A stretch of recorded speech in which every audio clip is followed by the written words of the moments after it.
and you could also use community resources. So I think the idea is we need to stop looking at people as either capable or not capable, but as having different needs for support in different areas. Some people may be really good at money management, and some people may be really, really good at home decorating, and other people may be really, really good at finding their way around the neighborhood. We all have different talents. We all have different strengths. Yes, we need to build on them, but I think we also need to be comfortable with what we can't do and be able to say to people, this is something I can't do. I need help. I can't read very well. Could you read it to me and explain it to me? Is one example. And people need to feel comfortable with who they are, because you know what? Disability is natural, and everybody, like I said, needs some support. Okay, so what are the most important things to know about yourself as you become an adult? Okay, there's so many things you need to know about yourself. The very first thing you need to know about yourself, and I just have to quote a friend of mine who had autism and was non-speaking, and he typed to communicate. And what he typed was, I am not a mistake. God doesn't make mistakes. I'm not a mistake. He's very faithful. He's very religious. But I thought that kind of summed it up, is that none of us are mistakes. We're all people who have gifts. We're all people who have strengths. We all have interests. We have things that we can do. The first thing to know about yourself is that you're good at stuff, and to figure out what you're good at and what you like, and also what you don't like. So people don't kind of put you in situations where you're not living your life in a good way because you're unhappy. So the very first thing people need to know about themselves is what they like and what's good about them, including what others say that is good about them. And I think a lot of young people tend to think negatively about themselves. They may know they have a hard time doing things, and sometimes people make a big issue of it. You have to kind of say to those people, you're wrong. I may not be able to do something you want me to do, but I can do all these other things. I'm good at these other things. And even if you're not technically good at things, most people have like great smiles or good personalities. I mean, those things count. So the very first thing you need to know about yourself is you're okay. And having a disability is natural.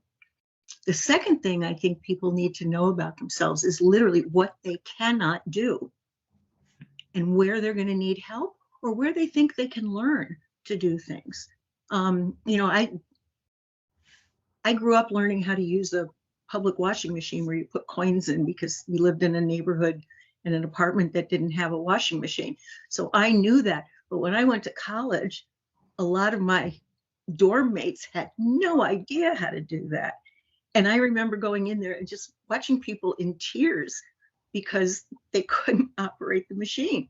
And I showed them how to do it. They could do it by themselves after that. But what if they couldn't?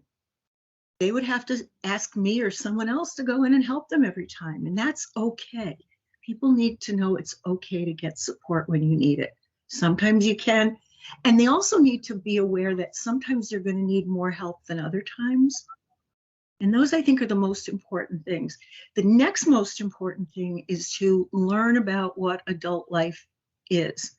It has to do with having a place of your own to call home. It has to do with getting a job that you like and is good for your employer, where you're getting good pay and benefits, and you have a future because your career is something you can keep growing in.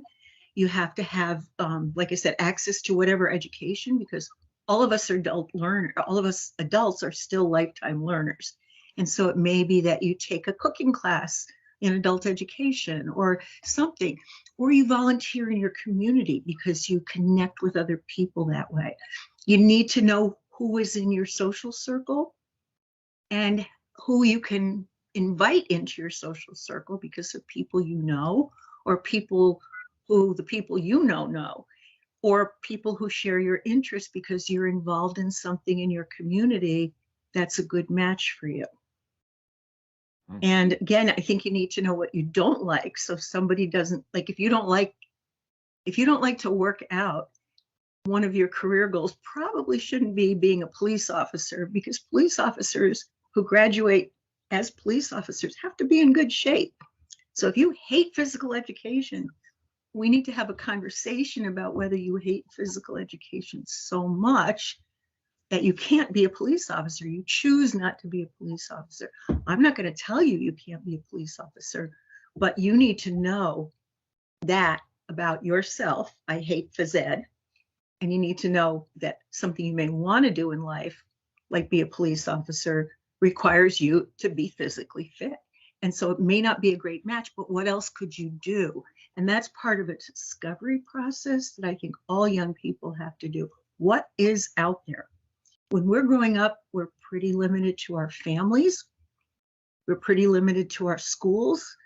And we're pretty limited to things that either our parents or our schools do with us or show us. As you get older, there's a whole wide world out there. There's people with all different kinds of jobs. There's people with all different kinds of things that they do in their free time. There's all different ways to live. And I think people, young adults and adolescents, need to start exploring those things so that they can make informed choices for themselves. And that's called self-determination. And once they've self-determined what they want in all of those areas, they can then advocate for it. So that's another thing that I think young people need to learn to do, is to really advocate for themselves, and maybe later on advocate for others too, because they got what they want and other people may not have the same advantage that they have. Does that make sense? Yeah. Yeah. What do you think people, I want to turn this back on you. What do you think people need to learn about themselves? What they like, and what job is good for them, and also did they make the right choice? Yeah. And just being happy with their lives. Right. And again, if you need help, you need help, and it's okay. And people need to feel confident about that. So Why is it important to get a job, and how can you get one? okay. Why is it important to work? Why is it important to work for anyone? One is you make money. If you make money, you're more likely to get the things you want in your life. You're more likely to be able to eat at the places you want to eat at, buy the foods you want to buy, which may be more expensive than the stuff you buy if you don't have a lot of money. You want to be able to get a place that you want to live in. You have to pay for transportation. If you work, even if you get something like Social Security, income, disability income, or social supplemental security income, you will always make more money working. You will always make more money working. And that's, I think, important because, again, it has to do with, you don't get stuff for free in our society. And if you do, it's usually not the stuff you want. It's usually not the quality you want. You may not get the quantity you want. It may just be different from what you want. The other reason people need to work is that it gives us all a sense of satisfaction and a sense of belonging and contributing to society. I think, like, how would you feel, Chase, if somebody said you couldn't record the show anymore? I guess a little bit surprising. And you'd be disappointed, I bet, wouldn't you? Yeah. Yeah, yeah. So why do you like doing the show? Is it fun? Yeah, it's cool. Yeah, it's cool. So working gives you stuff to do that's cool. And the best thing is to find out something you're good at, like you doing the show, and to be able to find a job that matches or is close to what you're good at, and that you're not hired because the company says, oh, you've got a disability, I pity you, but you're hired because the company says, you have some great characteristics that can help me out. So it's a win for the employer and it's a win for you. You end up liking your job, you feel proud of yourself for having your job, and maybe best of all, you get to meet people who are in your social circles. So people I know who have gotten jobs, whether it's on a loading dock at Poland Springs Bottling Company or in an accountant's office running errands, those types of things, they've all met their coworkers and become friendly with their coworkers. So they now have stuff to do outside of work. because people invite them to go bowling or to go just hang out on a Friday night. And it expands their social life, I guess is what I'm trying to say.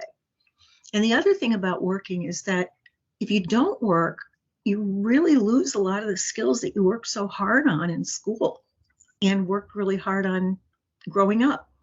So why lose what you worked so hard on?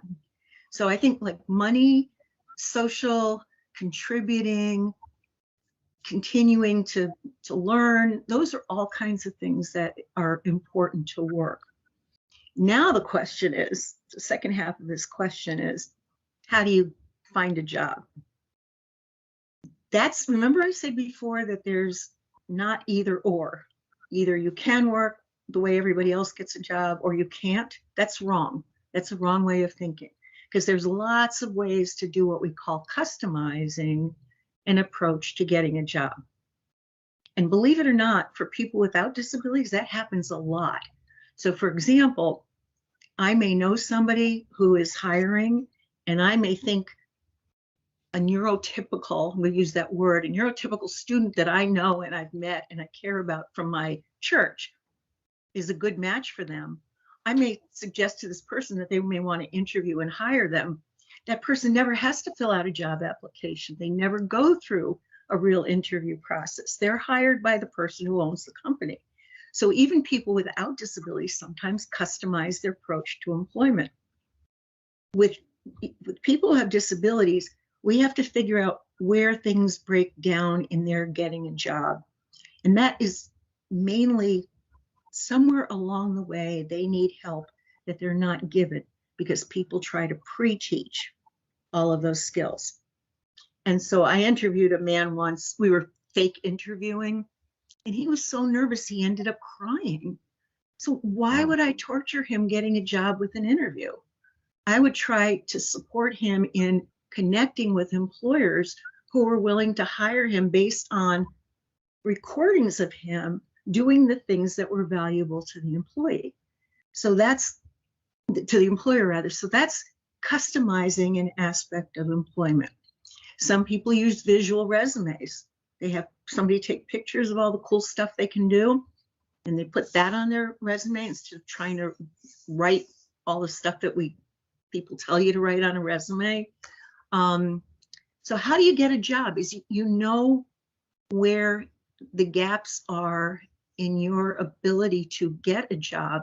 And if it's somebody who's being discriminatory because you have a disability, then you need to know that there are resources out there like the Connecticut Human Rights and Opportunities Commission, Disability Rights Connecticut, and other advocacy organizations that can help you basically say to employers, you can't discriminate against me. But I think how you get a job is mainly through people you know and your family knows and people who you know knows, and by finding jobs out there that have a need for those things we talked about before that you need to know about yourself, the things that you're good at, the things you like to do, the things you don't want to do, so you don't want to work at a job that you're doing all that stuff every day so you're unhappy.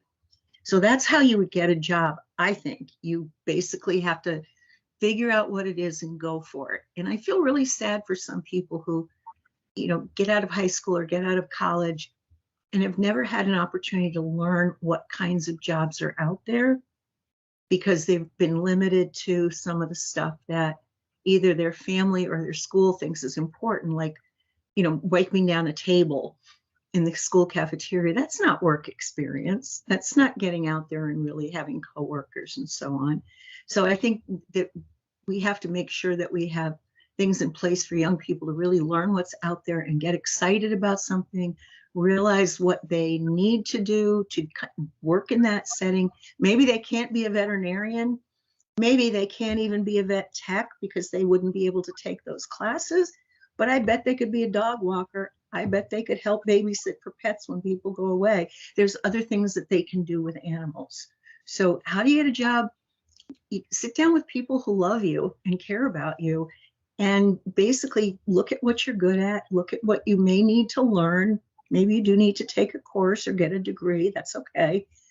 maybe you want to give up on that and just learn some skills by hanging out with somebody who already does those jobs. That's called an apprenticeship.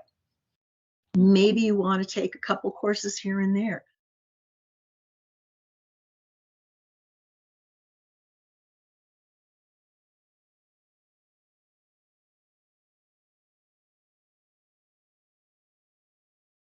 Pet stores, like dog walking, like babysitting pets, like a whole bunch of things that they might be. Mucking stables. I love horses. I love mucking stables when I was growing up.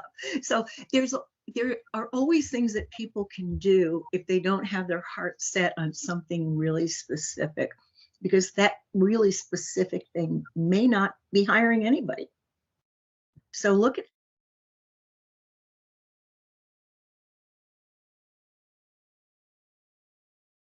who can give you the help where you need it. Have you had to look for a job, Chase? Yeah, I have one at Petco already. And how did that go for you? Did you do everything by yourself, from filling out an application to getting hired? Well, I did have a little help, like with doing the application. But you know what? I have to tell everybody, right now is a great time to look for a first job. It may not be a job you love, but people are hiring right now. It is a great time to look at those help wanted signs when you go shopping, to look at what's, we listen to the news and hear, they're talking to people all the time in the restaurant business that we can't serve as many customers because we don't have anyone to bus the tables, or we don't have anyone to seat people and make sure they're 6 feet apart. There are jobs out there right now that are looking for help. And so anybody who's interested in a job, go look at who needs employees and at least get a job and find out what it's like to work and get that money. Nice. Okay, so good advice. What is social capital and why is it important? Okay, so a couple times in our conversation, I've mentioned people you know, family, friends, students you went to school with, people you may hang out with in the community if you go to the Y, or even people you see a lot that are in the grocery store, for example. You may see the same clerk all the time. Social capital is knowing a lot of people, and knowing them because they can either be friends,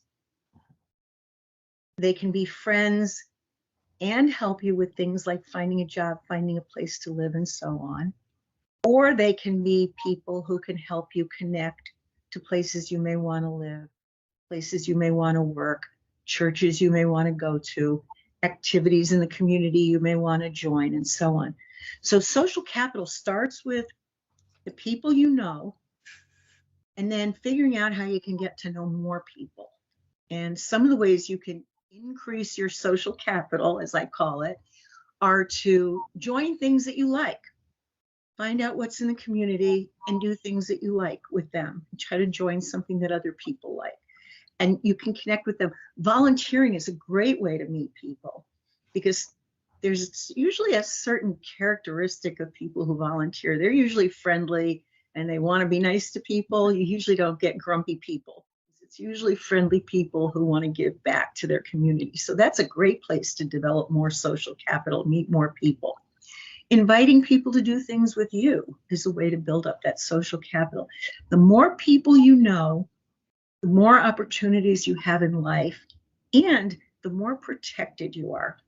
So if any parents are listening to this, they need to know that you need to know more people, because if something happens to them or the people they think are going to be there when they're gone, they may not be.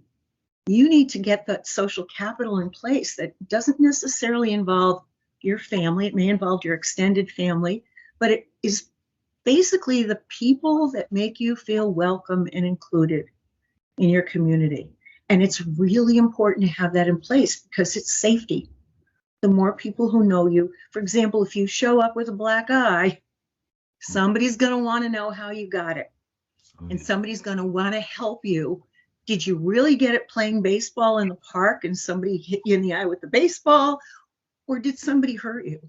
And if somebody hurt you, you need to go to the police. You need to report it. You obviously need to go to the hospital. You need to get medical care. the more safe you are, and the more you get people to help you make good decisions and people to help you have a good quality of life. That is good advice. Thank you so much for sharing with us about adulting. Okay, you're welcome. You're welcome. And I think you participated in one of my courses. We're going to be doing another one pretty soon. So anybody who wants to participate in that, contact the Yukon Center for Excellence in Developmental Disabilities, and we'll put you on our mailing list. So I liked the program I did with you over the summer. It was pretty interesting and educational. Okay, thank you for joining the Social Shade Show, and I'm looking forward to hearing about the adulting program you're doing. Thank you very much for having me. It's been a pleasure with this interview.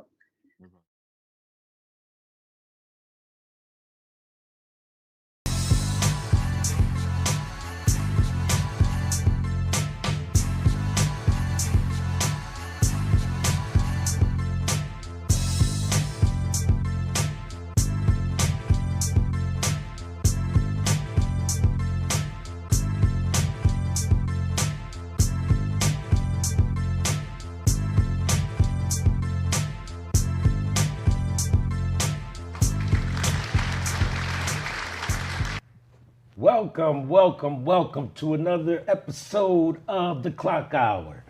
Thank you for tuning in. I am here today with the special guest, Miss Tracy Bernardi. How are you? Hi, everyone. Hi. So, Miss Tracy, is that okay to call you that? Absolutely. All right. You were recommended, to come to my show. What is it that you do? And where are you from? So originally I'm from Waterbury, Connecticut. I was recommended to come to your show because I am somebody who runs a nonprofit organization today called Once Incarcerated, Once Inc. Oh, okay. And I run the nonprofit because I was incarcerated for 23 years. Cool. And you seem pretty young. Yeah, I'm almost 48, yeah. I was incarcerated from the time I was 19 until I was 42. And I saw a lot of stuff within the system that needed help and things that could be done that were not being done. And so when I came home, I decided that I was gonna go tell it on the mountain. Right, and that's a good thing. I come from that system. I worked for them, and what used to get me was I would hear people talk about it, and then when they go home, I didn't see anything. Mm-hmm. So you were a woman of action. It's funny that you say that because that gives me the opportunity to say something that went through my mind while I was incarcerated.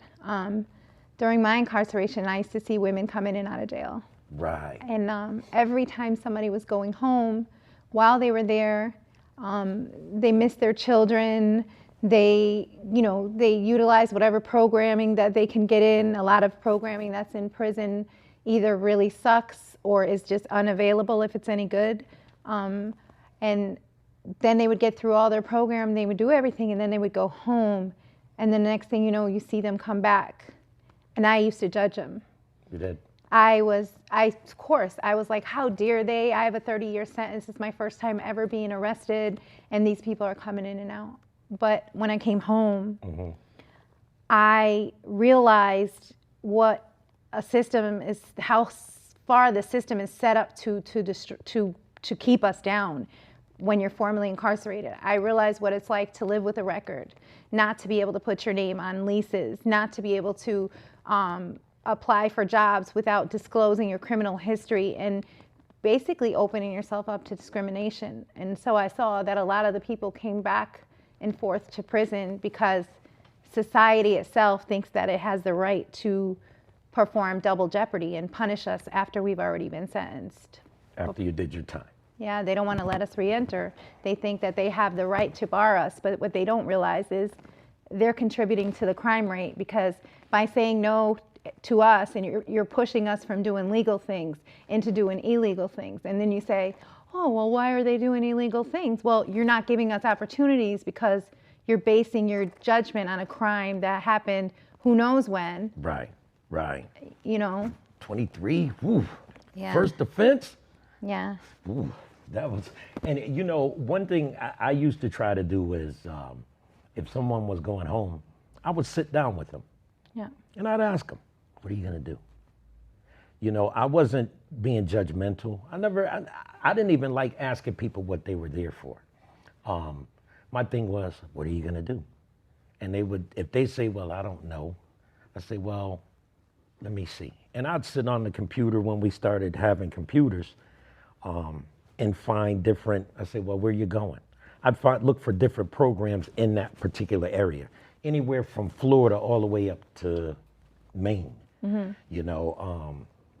And it was just interesting when you see people that really, it's a culture shock. Like, okay, I'm getting ready to go home now. And it's an adjustment. So I'm sure you had to get adjusted from where you were at. I'm smiling, and it's not because it's, none of it is funny, but I smile sometimes when I tell my story because it's almost like it's a fairy tale, almost like, Right. And in keeping with fairy tales, I tell everyone that when I came home, I was like Fred Flintstone, and I was coming to the Jetsons. When I went to jail in 1993, we had payphones everywhere. There was actually a beeper involved in my case. There was no cell phones. There was no internet. There Right. was none of that. Right. And then I come home 23 years later, and my mom hands me an iPhone. And I'm like, I'm hanging up on people. You know, it just wasn't, it didn't go. You're looking at it like a foreign object, like, wait a minute. Yeah. You know, and funny you mentioned that. I just retired in December. Okay. I used to come in and talk to them about whatever they saw on TV. I bring a magazine and point certain things out. So someone said, thank you, because I'm like, listen, things are moving very fast. You got to figure, I'm in the music too, so I started my label back in 04, 05. Later on down the road, here comes MySpace. Then here comes Facebook. Then here comes, so it was a matter of trying to keep up with all of that. You know, it was just, everything is just moving so fast. Now, even when you look at it, TikTok, then you got this, then you got that. And, you know, even, so they didn't come out running around in circles. I said, listen, take your time. I said, if you got to go home and sit down for a week or so, sit down. 2 weeks, sit down. Gather your thoughts. But nobody wants to do that. Right. Nobody's going to do that. Right. It's a beautiful sentiment, and I wish that we could. Right. But when you're incarcerated, you've already missed enough of your life. You've already missed enough of everything. So I think every day after, you spend so much time running. So if someone said, oh, when you get home, I want you to sit down. I want you to, hell no, I'm taking off running. Like I need to, I'm like 23 years behind. How could I, you know? So, I mean, I get what you're saying, and I appreciate that. But even being from Waterbury is very small. So the things that you missed, some of it's still here. Most of the people, right? I don't know. I missed childbearing age. That's not still here. I missed a lot. Everything's different. I mean, even the food's different. I mean, not to say, you know, it's just how much things take place in 23 years. Right. Like so much stuff happened. And, Right. you know, Waterbury is, you know, it still has the green, the little brass horse is still not cleaned off. Yeah, in the park. You know, my arresting officer is now our mayor. Wow. Yeah, I mean, it's okay. I don't hold anything Right. against him. It was his job. It was his job. I Right. was a kid, and I actually have seen him. I'm an ACLU Smart Justice Leader. I work for American Civil Liberties as well as being the executive director for my organization. So and people need to be able to reach you. yeah, so I'm available at onceincarcerated@gmail.com, and I'm also available, you can look up my organization at onceincarcerated.org, and Yeah, I mean, I'm definitely available. I talk at colleges and universities across the state. I speak. They recently did a play that I was involved in with Yale, Wesleyan. We recently did another play. I'm doing a lot of stuff, but the most stuff that I enjoy is what I'm doing with my organization itself and with ACLU. Because with ACLU, we changed a few laws. We recently changed prosecutorial transparency. I don't know if you know, but I've heard that before, but you have to explain that. So prosecutors in the state of Connecticut are very, very behind on their data system, right? So a lot of people talk about how the system is really messed up towards Black and brown people. Right. And I can tell you it is, straight up. Right. And that's from white skin that I say that, and it's the truth. Right. It's also messed up for everyone else that's in it, because as soon as you become in the system, if you were supposedly a first-class citizen before because of your skin color, you are now, a disgrace to people. It's horrible. Yeah. The way that people look at you, and but it doesn't matter because those people don't count. So the system is broken. Yeah, so the system's really broken, and what I do in my organization is we have a group. It's once in anonymous. It's like AA and NA, but it's for formerly incarcerated people, and it's currently on Zoom. Prior to COVID, we started doing it in libraries across Connecticut, but when COVID happened, we took it to Zoom, which everyone else did, and it's working out great because it's more accessible. We have formerly incarcerated people. We come on every Saturday at noon, and I'm missing my meeting today. Oh, I'm sorry. No, that's okay. That's okay. So we come in on Saturday at noon, and we basically it's like AA and NA. When I was in prison, I sat in AA and NA meetings, and I really wasn't an alcoholic or a drug addict, but I did it because I needed a meeting. And you needed to know. Not necessarily. I already was exposed enough, but I needed a meeting, so I was violating these people's space. They're talking about something that they think everybody has in common. Right. But so I realized formerly incarcerated people need a group just for formerly incarcerated people. I agree. Yeah. Because some of them reach out to me. Yeah. And We could definitely recommend our group. you hear certain things and you're like, really? Like Miss Bryant. She used to approach me all the time on the compound, and she was involved with church. She's the young lady who President Obama gave clemency to. Okay. She would reach out to me, and people just said thank you. I was never there to judge. I just did a podcast with some people recently. I was the first CO ever. Wow. They've never had a CO on there. Wow. So I was like, I'll do it. I don't mind speaking. It gives a different perspective. Yeah. Like I'm talking from the other side of the fence. You're looking out the window and you meet these people. Like, I worked at the women's. So way back when I first started, Niantic was deportation holding. So, you see these people and you have to be empathetic when you work in a women's facility. You should be. You don't have to be. No, I don't. Not everyone is. That's what I'm saying. I was. You should be. I was. Most people should. Yeah. Decent people will. And I told someone, I said, when I walked in there, first of all, it was a culture shock. Second of all, someone's grandmother, someone's mother, someone's sister, someone's aunt, someone's daughter. Yeah, that's what I always say. A lot of the political stuff that I do, a lot of the white Republicans and a lot of the people, they don't think that it could happen to their kid. No. And so, and I'm saying I could be your sister, I could be your daughter. Exactly. I could be and would you want them to sentence your 19-year-old child to 30 years in jail? Exactly. You know what I'm saying? Would you, and they say, oh, well, my kid wouldn't do that. Yeah. My kid wouldn't do that. Well, all kids get caught up in peer pressure at some point, and that's what happened to me. And I ended up, running with a gang, and then one thing led to another, and the next thing I know, I'm in jail, and I have this responsibility on my hand that I can't undo. Right.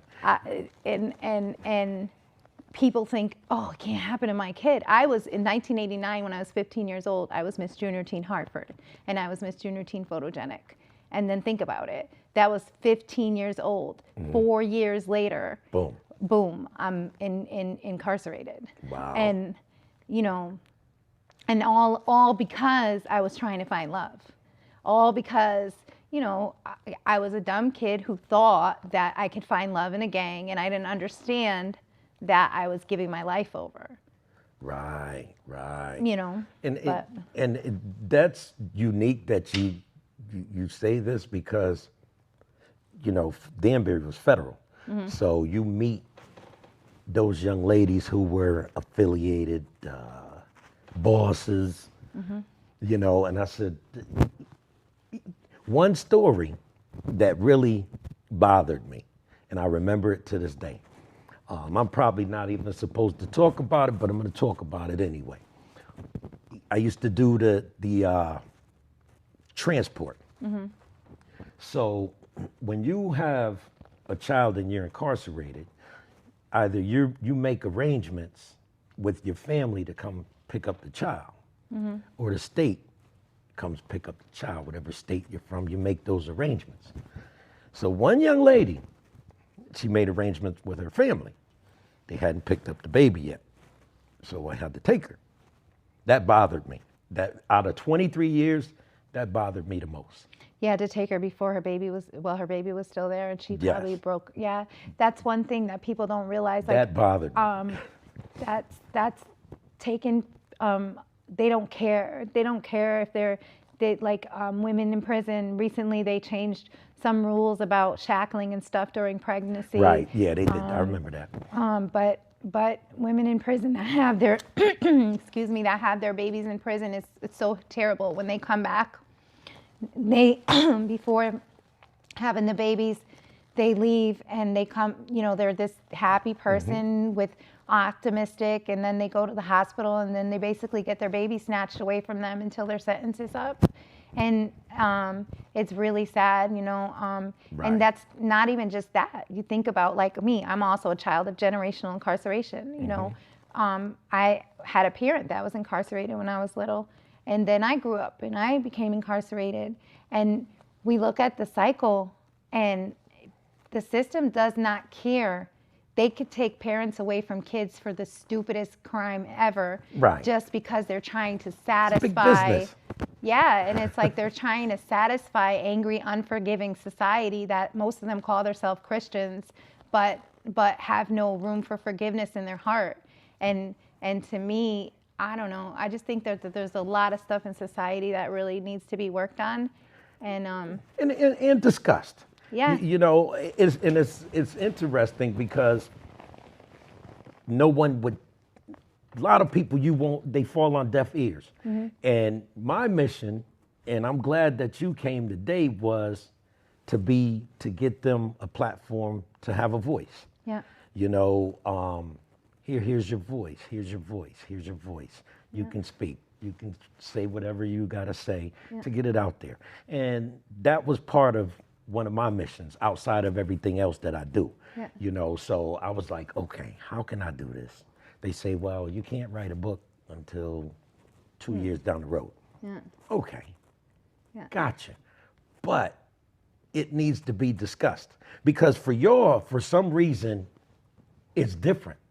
Like we got men back in 2014, 15.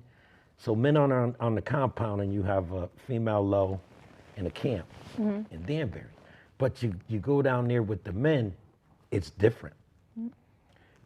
By nature, you're nurturers. Yeah. And caregivers and stuff by nature. So I remember sitting in the lobby, and this guy, he had to drop his mom off. I understood where he was coming from, but he was really getting a little bit belligerent. So I leaned over the desk and whispered something in his ear, and he left. Spanish guy, Spanish people are gonna look out for your moms. As soon as she hit the compound, they got her. And that's what happens, you know, and you watch the different, and there's people that are just. Oh, so you basically let them know your mama's gonna be okay. They Yes. got her. She's Puerto Rican. She's Spanish. They got her. Yeah, no, Yeah. no, that's good. They That's got her. Yeah. But he was really barking something. And I because had to tell him. people, you know, well, I mean, if you think about it, Right. you might think that in your eyes, as somebody that was working for corrections and not Right. a part of living corrections, Right. even though his mom was going to be taken care of, you know, people will look out Right. for her, be nice to her, whatever. She's also going to be strip searched. Right. That's like rape. I was every trying time. to ease him. I know, really was. I know. was trying to but, ease him. but like strip search is like rape every time, especially because they let you be raped by, and I have nothing against bisexual people or gay people or anything like that, because like I did my thing while I was incarcerated. Yeah. It's not that, but it's when you know somebody is openly gay and they're a woman and they're strip searching you, Right. that's some shit. You know, they shouldn't be looking at my body Well- if they're also attracted to my body, because if that's the case, why are men not allowed to search me? You know, and Yeah, that's a slippery slope right there. well, You know, it is, but it's also, I worked for the state of Georgia also. Yeah. And you go in, you do what you got to do. Boom, boom, boom. My thing is, let me run through it and get it over with. yeah. You know what I mean? But coming here with women and knowing and seeing and understanding. See, what I would always do is sit back and just watch and listen, you know, and some of them would talk to me. Yeah. Like I was explaining to the gentleman the other night that I said, man, I used to sit down and eat with them. What do you mean? I said, I would sit with, because I worked in the kitchen. I was a CO for 3 in Danbury, Yeah. CO in Georgia for a year and a half, 2, came back to Connecticut. I worked for the Renaissance Drug Rehab. I did that back in '99. So I've been involved with the system for a long time. So all I'm doing is listening. Okay, what's that? What are you doing? What are you talking about? What's the problem? Is something going on? And I would just listen. Like, there's a lady, and I find out they gave her 2 life sentences. How do you give somebody 2 and 3 life sentences? That's something that we're working on too for under 25s. We're working on a bill for under 25s, because you don't, how do you give someone 2 life sentences? How do you give a child who went into prison? They say scientifically that if you're under 25, your Right. brain is not fully developed. I've heard that. They say that the decision-making realm of your brain is not developed. Right. Therefore, how can you be held accountable to make decisions for such, like, so I know someone that's in jail right now, a girl. She's in jail. She's been in jail since she was 18 years old. She went in when I went in. She went in a little after me. She went in Wow. '94. Yeah, and she's still there, right? Now, we had the same, both felony murders. But she's from Hartford. I'm from Waterbury. I got a 30-year sentence. She got a 50-year sentence. Wow. You know, she's black, I'm white. I don't know if that came into it, because to be honest, my case, all my co-defendants were Puerto Rican, so I didn't have any of that white privilege going on that they say. Were you part of that book that came out from up there? I read that. That is a question. I was not part of that book. I was a part of a book that You was know what a supposed book I'm to- talking about, right? Yes, I was supposed to be in a book recently, the one that was going to come out. Uh-huh. And just don't say the person's name, because So they never did a second book. no, they did another book, but it didn't go very well. And so it never came out. And I was part of the reason that the book was stopped. Oh, okay. Yeah, it was pretty. Because I read I read That was a beautiful book. the first and book the- from the different inmates that Yes, yes. I read Yes. that. The young, yeah, I read it. Yeah. It was actually I just good. don't, yeah, there was going to be a lawsuit and stuff. So that's why I'm trying to, but So let me ask you a question then. That book was wonderful. I'm poking the bear now. okay. Who benefited from the book? In that instant, and that book that came out, I guess, The institution? No, the women in the book got paid to do the book. Okay. So they paid them upfront cash. Yeah, the women in those books. The book that I was involved in, there was some stuff that happened with it, and it didn't. I just don't want to get into it. Right. But no one benefited from this book. Okay. Because Yeah. the book never came out. Yeah, it came out. It was published, but it stopped. You can read about it. You can look it up in the newspaper. Right. Yeah. No, I was just interested because I just don't you were wanna- up there and I remember I that was in book. solitary confinement while that book was there. I was in solitary confinement for 7 years straight.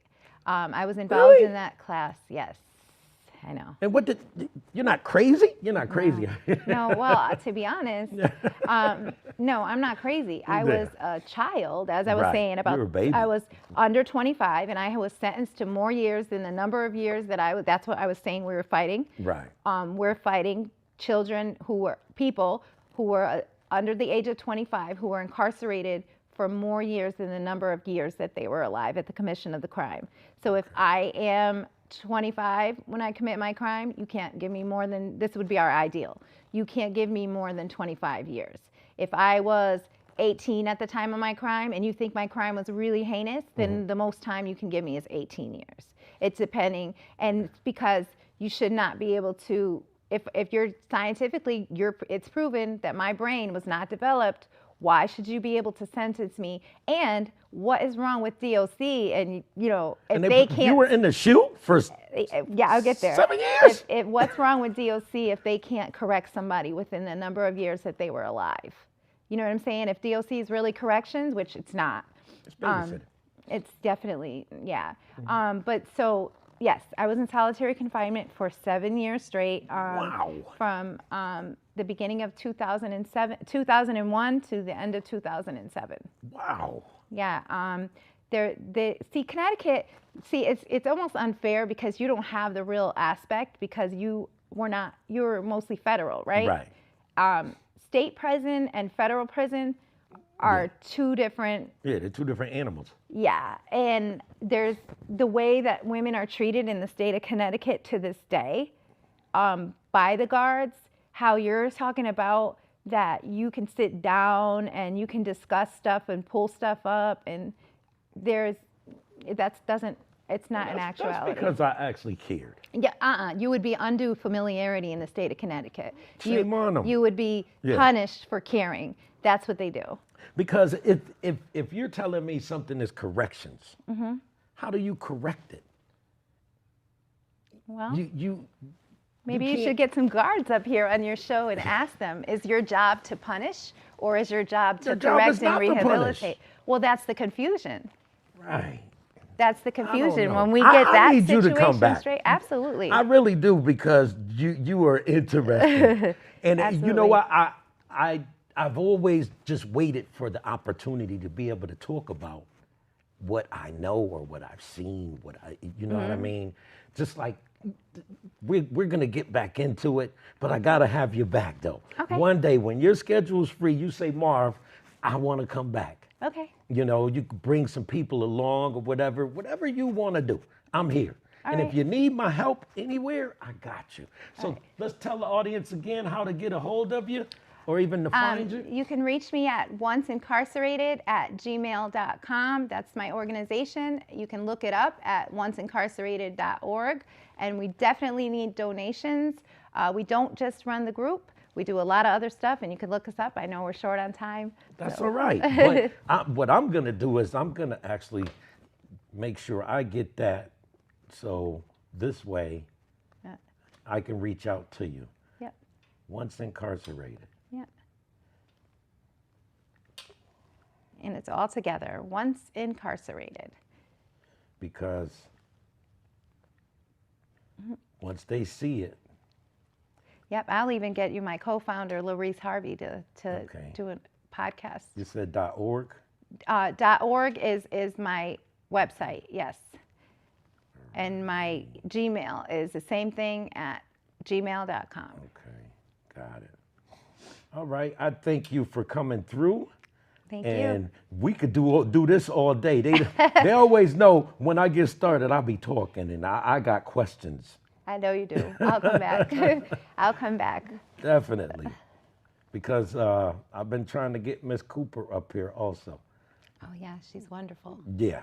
And, you know, someone recommended me to her, and it's been gravy ever since. I thank everybody for tuning in. More to come. This show is for the people, by the people, about the people. That's my motto. For the people, by the people, about the people. So y'all stay tuned for the next episode. Thank you, and I thank you for coming out. Take care. Bye, everyone. Thank you.